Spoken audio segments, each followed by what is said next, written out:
بسم اللہ الرحمن الرحیم۔ مکتوب ایشیا دسمبر 2024۔ بر اعظم ایشیا کے تازہ حالات و واقعات کا خلاصہ۔ رپورٹ ابو سدید۔ سیریا شام کی خطرناک صورتحال۔ ابھرتے سورج کی سرزمین شام اپنی ایک صدیوں پرانی تاریخ رکھتی ہے۔ غیروں نے کیا، شام کے اپنے حکمرانوں نے اس کے ساتھ وہ ظلم کیا کہ تاریخ اسے یاد رکھے گی۔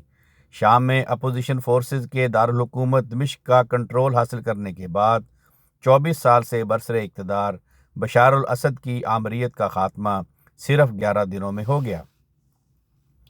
بعد ازاں دمشق میں کچھ ایسے ہی مناظر دیکھنے میں آئے جیسے اس سے قبل عراق اور لیبیا میں دیکھے گئے تھے۔ لوگوں نے بشار الاسد کے صدارتی محل میں داخل ہو کر سیلفیاں اور ویڈیوز بنائیں اور قیمتی اشیاء لوٹ کر فرار ہو گئے۔ دمشق میں نصب اسد خاندان کے مجسمے بھی گرا دیے گئے۔ ایسے میں رات کی تاریکی میں بشار الاسد کو ایک طیارے میں ماسکو فرار ہونا پڑا اور اس طرح اسد خاندان کے 54 سالہ اقتدار کا سورج غروب ہو گیا۔ شام کی مجموعی آبادی 2.5 کروڑ سے زائد ہے، جس میں اکثریت سنی مسلمانوں کی ہے، جبکہ 13% کا تعلق شیعہ علوی گروپ سے ہے۔ بشار الاسد اپنے والد حافظ الاسد کی وفات کے بعد سن 2000 میں اقتدار میں آئے تھے۔ حافظ الاسد 29 برس تک شام کے حکمران رہے، جبکہ بشار الاسد نے بھی اپنے والد کی طرح 24 برسوں میں روس اور ایران کی مدد سے ملک پر آہنی کنٹرول رکھا، اور ان کے دور میں شام کی جیلیں سیاسی قیدیوں اور باغیوں سے بھری تھیں۔ بشار الاسد باغیوں کے خلاف کارروائیوں میں طویل عرصے سے روس، ایران اور حزب اللہ جیسے اتحادیوں پر انحصار کر رہے تھے۔ تاہم 2022 سے جاری روس یوکرین جنگ کے باعث روس کی توجہ یوکرین جنگ پر مرکوز ہو گئی اور شام روس کی ترجیح نہیں رہا۔ ایسی صورتحال میں روسی طیارے ماضی کے مقابلے میں اس بار شامی فوج کو وہ مدد فراہم نہیں کر سکے جس کی توقع کی جا رہی تھی۔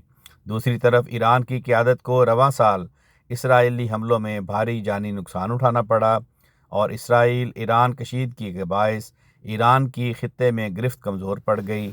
اسی طرح لبنان میں اسرائیل کے خلاف جنگ میں حزب اللہ کو بھاری جانی و مالی نقصان اٹھانا پڑا۔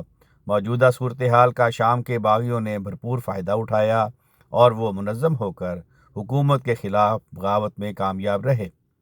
شام کی 1,70,000 سے زائد سرکاری فوج تتر بتر ہو چکی ہے، مگر شام کا مستقبل غیر یقینی نظر آ رہا ہے، جو ملک کو مزید عدم استحکام سے دوچار کر سکتا ہے۔ اسد خاندان کے اقتدار اور ایران کے اثر و رسوخ کے خاتمے کو اسرائیلی اپنی فتح سے تعبیر کر رہا ہے۔ اسد خاندان کے اقتدار اور ایران کے اثر و رسوخ کے خاتمے کو اسرائیل اپنی فتح سے تعبیر کر رہا ہے، کیونکہ لبنان میں حزب اللہ کو ایران کی جانب سے ہتھیار سپلائی کرنے کا دستیاب راستہ اب بند ہو گیا ہے۔ موجودہ صورتحال کا امریکہ اور اسرائیل بھرپور فائدہ اٹھا رہے ہیں، جو بشار الاسد حکومت کے خلاف باغی فورسز کی بغاوت کو طویل عرصے سے سپورٹ کر رہے تھے۔ بشار الاسد حکومت کے خاتمے کے بعد اسرائیلی وزیر اعظم نے اسرائیل کے زیر قبضہ شام کے گولان کی پہاڑی علاقوں میں اپنی فوج بڑھانے کا اعلان کیا ہے۔ آج کل دمشق کے عوام ایک طرف تو بشار الاسد سے گلو خلاصی کی خوشیاں منا رہے ہیں، تو دوسری جانب اسرائیل کے بڑھتے ہوئے قدم دمشق تک پہنچ چکے ہیں۔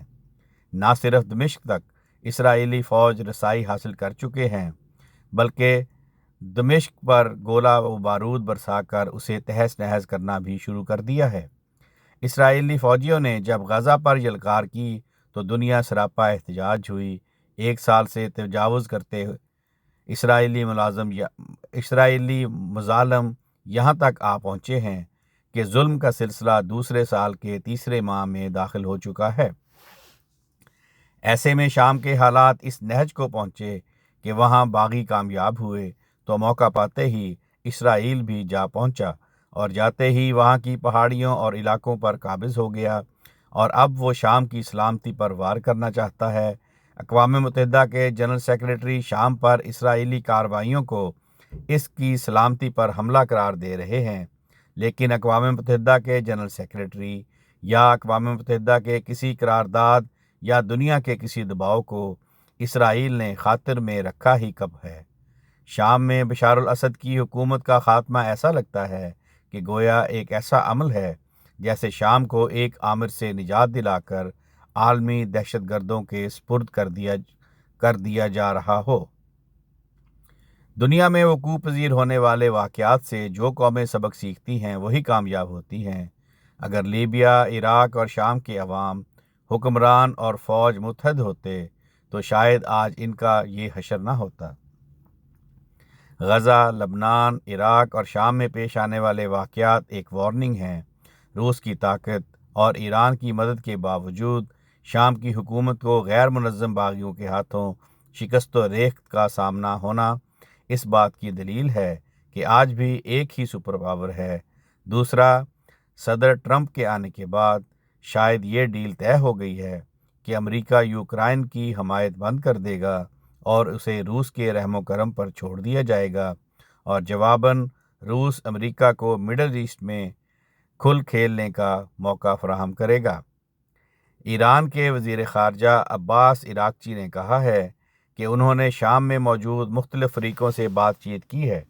ان کا کہنا ہے کہ ایران کو شام میں سیدہ زینب اور رقیہ کے مزاروں سمیت مقدس مقامات کی حفاظت کی یقین دہانی کروا دی گئی ہے۔ ہمارے سفارت خانے پر حملہ کسی تنظیم یا مسلح گروپ نے نہیں کیا۔ ان کا کہنا تھا کہ انہیں یقین دہانی کروائی گئی ہے کہ ان مقدس مقامات کا تقدس برقرار رکھا جائے گا اور ہمارے سفارت خانے کا احترام بھی یقینی بنایا جائے گا۔ آواز رانا عرفان شہزاد، لندن۔